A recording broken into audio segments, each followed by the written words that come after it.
I have gone live. That was intentional because we all know the world is in such an uproar right now over words. And I have opinions, as many of you do. But it perplexed me and it kind of set me at all the attention that was going towards words. So in my prayer and meditation, God spoke to me and told me personally that I need to do a word fast. And at first I was like, how am I not going to talk? How am I going to fast from speaking when my job is speaking? Both of my jobs are speaking. That is a very important part of my job. How do I fast from words when I just need to communicate outside of my job? And not just that, many of you that know me know that I am a talker. I'm a chatty Cathy. Like, it doesn't take long for me to strike up a conversation. It doesn't take long for me to extend a conversation out way too long. And that's just who I am. You know, even when I was a child, my mom used to say, oh my God, you talk so much, be quiet. But God was like, and so at first I was just like confused and perplexed on how to go about it. But in my studies this morning, and by the way, if you've gotten this far into this, just to let you know, this is going to be wordy, right? But as I got into my journaling this morning in prayer, and I said, God, help me, show me. And he said, it's not that I want you to fast from talking, but I want you to be mindful of your words and monitoring idle conversation, idle chit chat, monitoring being overly opinionated and sharing your opinion when it's not called for or asked for. And so the scripture that came up was James 1:19, which says to be slow to speak, quick to listen, and slow to wrath or anger.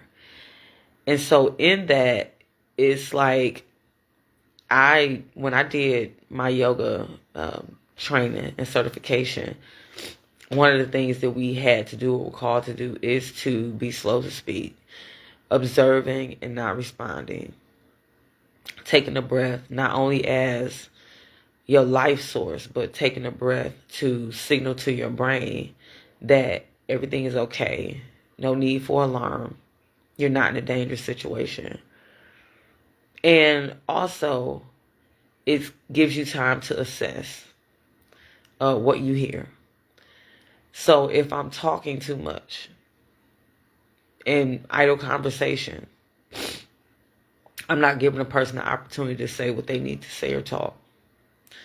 Or if I'm responding immediately from something that was said, I have to be slow to speak. I have to stop.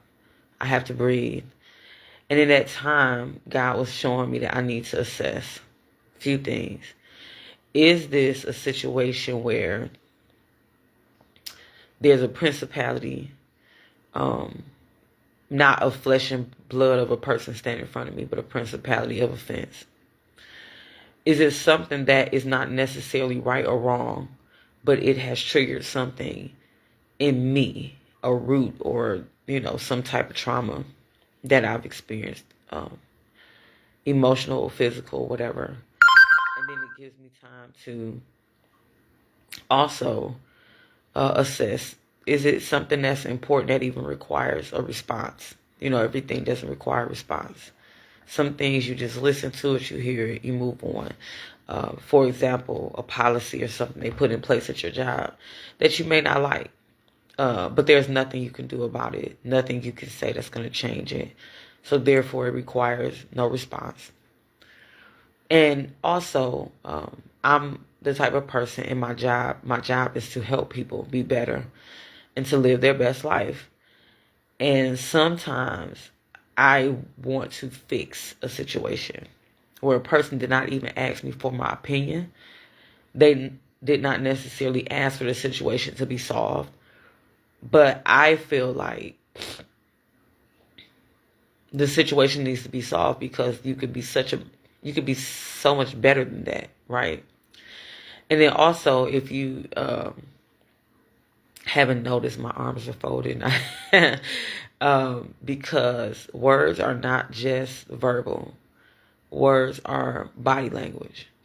My husband brought to my attention that he said that sometimes I don't think that I'm mean or can be harsh because I may not say something. Especially if I'm offended, I'll just not talk sometimes. Most times, depending on who it is, I just won't say anything. But my body language, the words that come from my eyes, a lot of times if someone says something you don't like, if you're not the type of person to verbally respond, you may roll your eyes. You may roll your neck. You might purse your lips. You might peek your ears up like, in an angry way. Your eyebrows may furrow or rise. It just depends. Your shoulders may jump up. You might square up. You might get big in the chest. You may cross your legs. You may ball up your hands.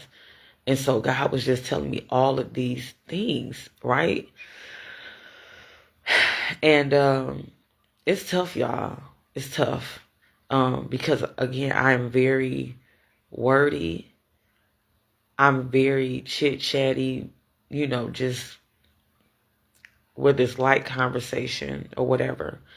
So my prayer this morning was for God to show me and to help me only speak productive words and to choose my words carefully, wisely, and not even making jokes or light of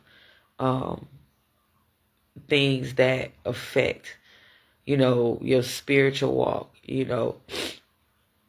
certain things that you say may affect your spiritual walk or someone else's, and it could just be light, what you consider lighthearted or a joke. When people say things like, oh, I'm fat, or I need to, I don't like my body, I don't like this, I don't like that. Your words can affect your physical health. If you have something and you say, oh, I know I'm this or I know I'm that, and you're speaking death over yourself. Words have power financially. When you say, oh, I'm broke, I don't have this, I don't have that. Instead of saying, hey, things aren't the way I want them to be right now, but there's room for improvement, or I know that things are going to change. And words can affect friendships because you may say something or have body language that's offensive to a friend because you don't agree.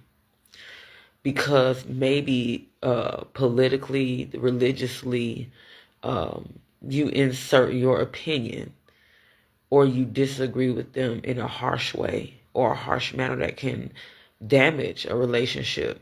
Because they say that once the rock is thrown, you can't take it back.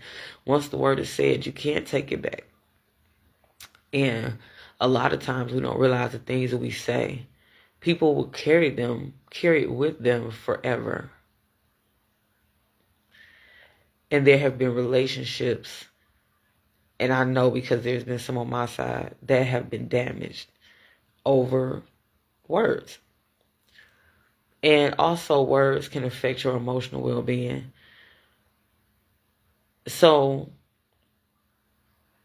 if you say, I'm sad, I'm depressed, I'm this, I'm that, instead of saying, I'm happy, or, maybe I do feel some type of way right now, but this too shall pass. And so I would just encourage each and every one of you to be slow to speak, listen, and you will find that will help you in a lot of cases be slow to wrath. It'll give you time to observe your thoughts, observe your feelings without judgment. It'll give you an opportunity to meditate, to pray, because I didn't realize that is because I talk so much, because I'm listening to too many words and taking too many things in. It affected my prayer life and my meditation life and my chance to just sit and listen. You would be surprised that when you are quiet, especially in the morning, that's one of the things I like about getting up early in the morning. There's no busyness in my household, nothing's going on, no one's talking. And because there's no one to talk to, I'm quiet. I don't have my words. I'm just kind of journaling. And you hear, like right now, I can hear the refrigerator, the little water. I can hear maybe a drop of water in the sink. I can hear the buzz of lights. And all those things can be quite soothing and relaxing. And then it also gives me time to observe my body. Am I moving my body unnecessarily? Am I jittering? How does my back feel? And all those other things. So I am going to end this live because I'm going to get ready to get out of here and go to work. But I would just say, really encourage you to just really kind of take in and be observant of your words. What type of words do you speak? How much do you speak? How much do you talk? Are you saying negative things? Are you putting positive things in the world? Or are you speaking just unnecessarily and just wasting words? So anyway, that's all I have. Good morning to those of you who have tuned in on my live. And I am going to definitely put in my description, A is long, so if you don't want to hear it, don't listen. And that's it. So on that note, have a great, wonderful, awesome, dare I say, I forgot to say, the words that I speak, the words that I've said have no bearing on any of my employers. They have come not from from any of my employers. These are strictly my opinions and my views. So on that one, have a great, wonderful, awesome, dare I say, amazing day. Peace.